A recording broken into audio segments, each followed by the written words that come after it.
शासनाच्या सुद्धा याच्यामध्ये सुद्धा सगळ्यांचे हात स्वच्छ नाहीत. म्हणून ज्याला 20 लाख लोकांच्या जीवन मरणाच्या प्रश्नाशी तुम्ही ज्याला खेळता, त्याला तुम्हाला स्वतःच्या स्वार्थाकरता तुम्ही अशा गोष्टी करता, त्याला स्वतःला लाज शरम वाटली पाहिजे. आणि म्हणून माझी मागणी अशी आहे की जोपर्यंत ह्या गोष्टीचा विल्हेवाट लागत नाही तोपर्यंत या असे आदेश पाठीमागे घ्या. माननीय मुख्यमंत्र्यांच्या नेतृत्वाखाली निर्णय दिला मुख्यमंत्री म्हणजे या राज्याचा प्रमुख असताना त्याच्या शब्दाला किंमत नाही. त्याने दिलेला शब्द तुम्हाला बंधनकारक नाही.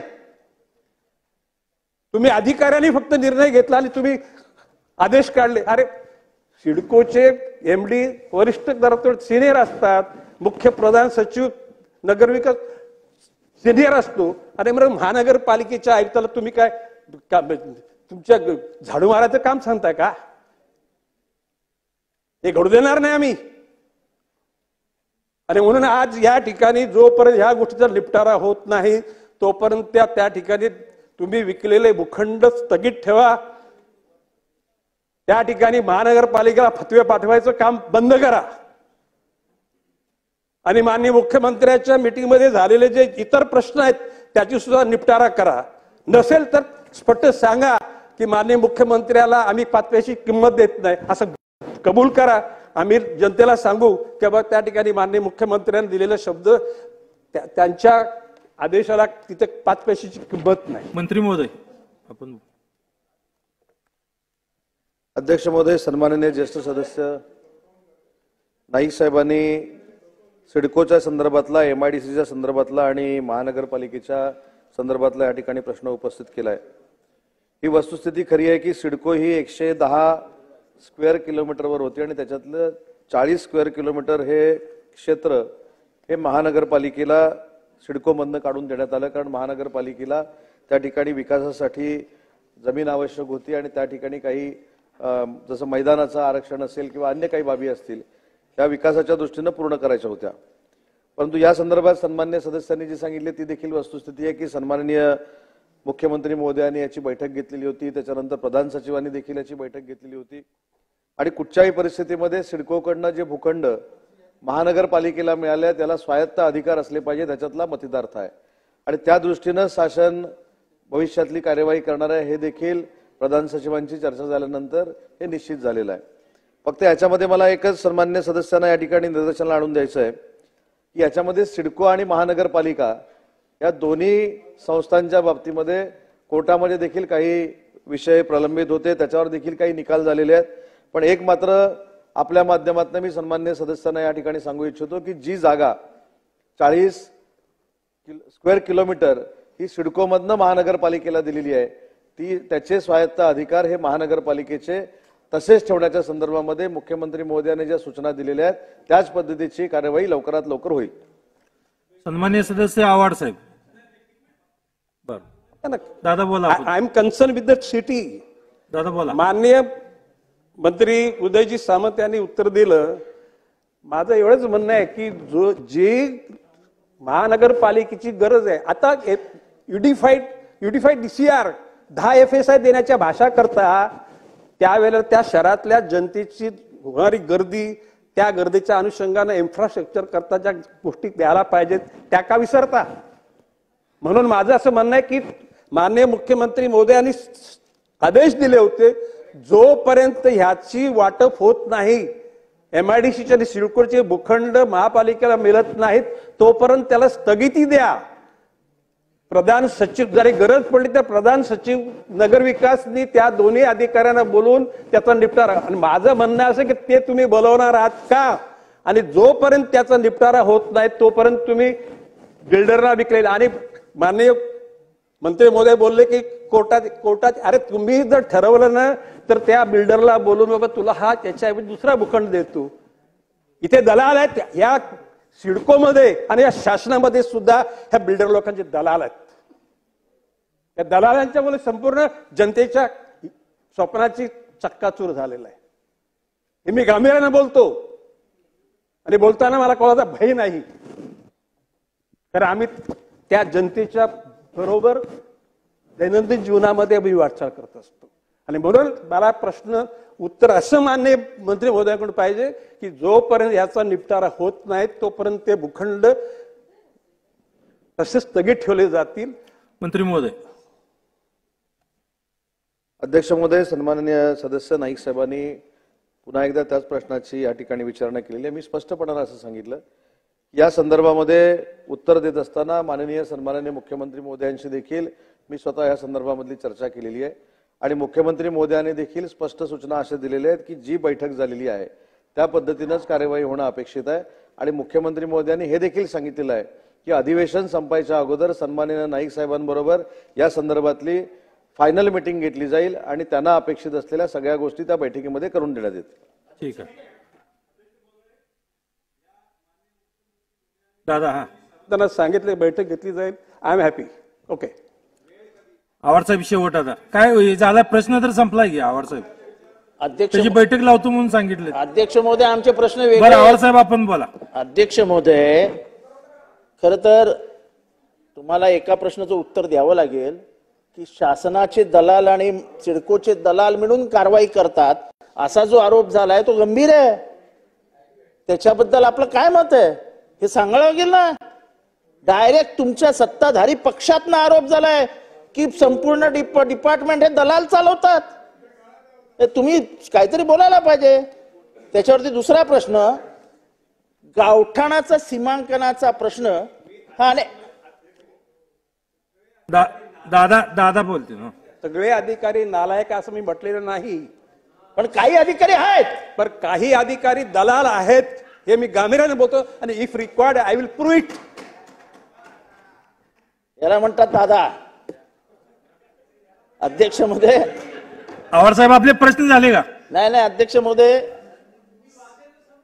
अध्यक्ष महोदय, गावठाणाचं सीमांकन हा प्रश्न अनेक वर्ष प्रलंबित आहे. सर्वात जास्त तोटा गावकऱ्यांचा या सीमांकनामुळे झालाय. कधी काळी सीमांकन झालंय आणि त्याच्यानंतर सिडकोच्या बाउंड्रीज, महानगरपालिकेच्या बाउंड्रीज मारल्या गेल्या आणि गावं तशीच्या तशी सडत राहिली. गावची कुटुंब वाढत गेली, परिवार वाढत गेला, संसार वाढत गेले. जागा नाही. खरं त्यांच्याच जागा ओरिजिनल. हे सीमांकन वाढवून देतो असं तेव्हाचे नगरविकास मंत्री माननीय एकनाथ शिंदे साहेब यांनी सांगितलं होतं. त्याच्यासाठी आमच्या 10 बैठका झाल्या. त्या कशा करायचा ह्याचाही निर्णय झाला, पण आजपर्यंत त्या बाबतीत कुठलाही निर्णय झाला नाही. मात्र ताई बरोबर आहे. तर त्याच्या बाबतीत आपला काही निर्णय होणार आहे का? कारण का गरजेपोटी घर हा शब्द अनधिकृत बांधकामांना नवी मुंबईतनं सुरू झाला आणि ते का झालं तर सीमांकनच वाढलं नाही, त्यामुळे घराला जागाच उरली नाही. दुसरी गोष्ट, अध्यक्ष महोदय, Navi Mumbai is made of MIDC, Navi Mumbai is made of CIDCO, Navi Mumbai is made of municipal corporation. हजारो झोपडपट्ट्या. मी SRAत असताना, म्हणजे माझी तत्कालीन जेव्हा गृहनिर्माण मंत्री होतो तेव्हा याचा सारासार विचार करून तुम्ही SRAला परमिशन दिली पाहिजे आणि तसा निर्णय झाला. पण SRAला आजही तिथे सर्वे सुरू झाले, बाकीची SRAची कामं सुरू झाली आणि अचानक बंद करण्यात आली. का तिथे गरिबांना घराची गरज नाही? नवी मुंबईतल्या गरिबांना झोपड्यातनं बिल्डिंगमध्ये जाण्याचा अधिकार नाही आणि चांगला भाव आहे ना, म्हणजे फिजिबिलिटीचा कुठलाही प्रॉब्लेम नाही नवी मुंबईमध्ये. मग असं का आहे की तिथले जे गरीब आहेत त्यांना तुम्ही ह्या सगळ्या सोयी सुविधांपासून वंचित ठेवतात? आज त्यांचं स्वतःचं धरण आहे, इलेक्ट्रिसिटी मुबलक आहे, रस्ते चांगले आहेत, हे सगळं असताना तुम्ही गरिबांना SRA पासून वंचित का ठेवता? तो निर्णय आम्ही घेतलेला होता. त्या निर्णयाची अंमलबजावणी तुम्ही नवी मुंबईत लगेच घेणार का? मंत्री महोदय. त्याच्यामध्ये सन्माननीय सदस्य जितेंद्रजी आव्हाड यांनी जो मुद्दा मांडला तो ह्या लक्षवेधीशी संबंधित नाही, परंतु तरी देखील त्याची माहिती घेतली जाईल. आणि माननीय सन्माननीय ज्येष्ठ सदस्य गणेश नाईक साहेबांनी पुन्हा एकदा ठासून सांगितलं की सगळ्या अधिकाऱ्यांच्या बाबतीमध्ये ते बोललेले नव्हते. काही अधिकाऱ्यांच्या बाबतीत जर पुरावे मिळाले तर नक्की आम्ही त्यांच्यावर कारवाई करू. परंतु आव्हाड साहेबांनी हे पण सांगितलं की ते देखील गृहनिर्माण मंत्री होते आणि आपण गृहनिर्माण मंत्री असताना आपल्याला हे देखील माहिती आहे की अंबानीच्या घराखाली जिलेटिन कोणी ठेवली. त्याच्यामुळे असे काही लोक जर असतील तर त्यांच्यावर कारवाई करण्याची भूमिका शासन म्हणून आम्ही नक्की घेऊ, परंतु ते देखील आपल्याला विसरता येणार नाही. चला अर्थसंकल्पावर चर्चा चालू करू. अर्थसंकल्पाची मंत्री महोदय द्या मंत्री महोदय बोलते.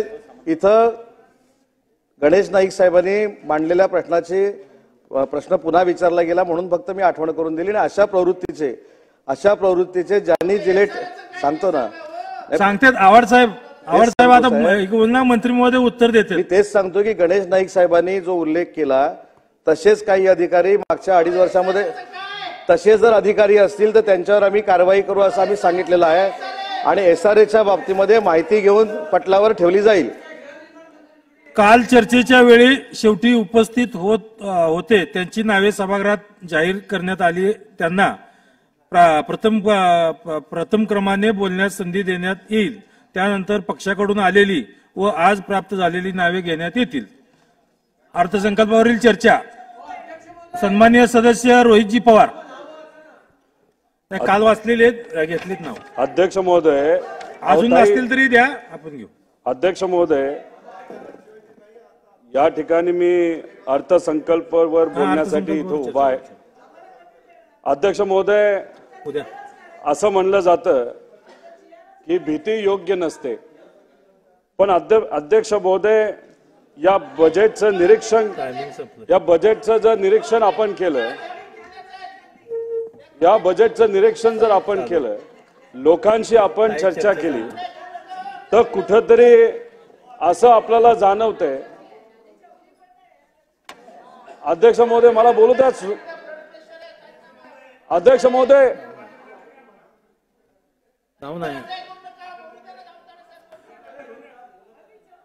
रोहित दादा आपण बोला आपण. माझं बोलणं झालं ताई बोला. आव्हाड साहेब त्यांना संधी दिली होती मागच्या लक्षवेधीला. उद्या पवार साहेब बोलल्या. अध्यक्ष महोदय मी अर्थसंकल्पावर बोलण्यासाठी इथं उभा आहे. अध्यक्ष महोदय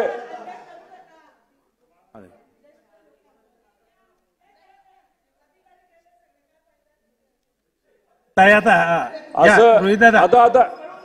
ताई तुम्ही जीवन्या तोपर्यंत ताई जीवन्या